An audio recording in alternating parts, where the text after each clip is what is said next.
Yo, minasan, domo konnichiwa. Welcome to Why Japanese People, a channel dedicated to all things Japan, covering everything from topical and interesting cultural news, obscure trends, and everything in between.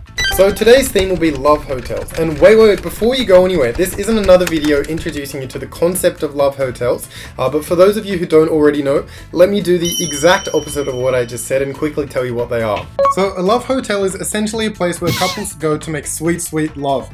So generally there are two options. Rest is where you stay a couple of hours, or stay, where you stay overnight. So checking into hotels nowadays is extremely simple, with minimal human interaction to avoid awkwardness that may deter guests from staying at the hotel. Most hotels have a touchscreen at reception where the guest will select the room type, select either rest or stay, and proceed to pay. And then the selected room door will open automatically. Now that you're all caught up, in this video we'll introduce the top 5 bizarre facts about love hotels. So here in Japan, there's somewhat of a Twitter celebrity called Dabuho Ueno, who knows the ins and outs of the industry and will be able to share some of his insights with you all today. Alright, so let's get right into the top 5 list. So in 5th place we have inviting someone for karaoke is the indirect way of asking someone to go to a love hotel with them. So generally speaking, men are usually the ones inviting women to join them into love hotels. However, as you can imagine, many women don't like to be directly asked to join someone to have sex. As you may or may not know already, karaoke booths are in almost all love hotel rooms. Rather than asking directly, hey, let's go stay the night at a love hotel, which implies the expectation of sex, men are more likely to ask, hey, let's go sing karaoke, which means that, it could still go either way and therefore there's less pressure. So number 4 is Christmas Eve and Halloween are the busiest times of year for love hotels. In the West, it's commonplace for families to spend time together during Christmas. However, in Japan, it's a little different. Most couples actually spend time together during Christmas, especially Christmas Eve, and celebrate it with each other. Young people living with their parents often use love hotels for special occasions because they're generally cheaper than regular hotels.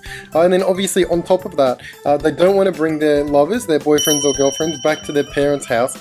Fun fact. Apparently in Japan, the 6 hours between Christmas Eve at 9 PM and 3 AM on Christmas morning, they're actually the most number of lovers having the sex during the entire year, and has aptly been named Sei no 6 jikan, or 6 hours of sex. So, and then Halloween, although it's the second most popular day for love hotels, is popular for completely different reasons. As you may have already seen in other videos, thousands of young people dress up and head out to Shibuya to enjoy the festivities and drink with their friends. So as you can imagine, alcohol combined with costumes equal a lot of good times and, some bad choices. So according to the Twitter celebrity, every year pretty much every love hotel that's within a $70 cab ride from Shibuya will have no available rooms until the morning.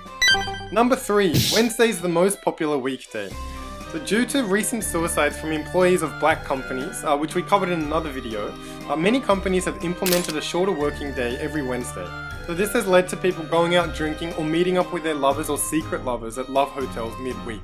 Number 2, sales increase when Japan's national soccer team wins. This is essentially the same logic behind Halloween's popularity, but when Japan's national soccer team wins, particularly during the FIFA World Cup, young people go out and drink and may celebrate with someone, if you get my drift. Hotel owners particularly support Japan's sports teams as their performance directly affects the hotel's bottom line. Bonus unlocked. There's also a hotel that pays their cleaners a little extra if they have to clean poop in order to reduce the turnover rate. According to Dabuho Ueno, the cleaners are actually happy to clean up the poop as they get a little bit of extra cash each time it happens.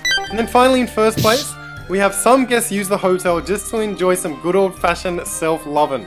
I was pretty surprised when I heard this one as well. There is apparently a number of people who frequent love hotels by themselves for a good old-fashioned masturbation sesh. According to someone who actually does this, they can't imagine having sex in their own room, so instead they go to a place that is made for couples to have sex where his imagination can run wild. That's pretty insane, right? These people, presumably mostly men, are paying up to $120 to simply crank one out. That's pretty nuts, right? So that is it for this time, guys. Thank you very much for watching all the way until the end. If you haven't already, please do subscribe, as we will be putting out content on a regular basis. If you do want us to cover anything, please just leave it in the comment below and we'll see if we can get to that. And then obviously, if you haven't already, please take a look at our Facebook page, our Twitter page, and our Instagram page with the links down below. As always, thank you very much.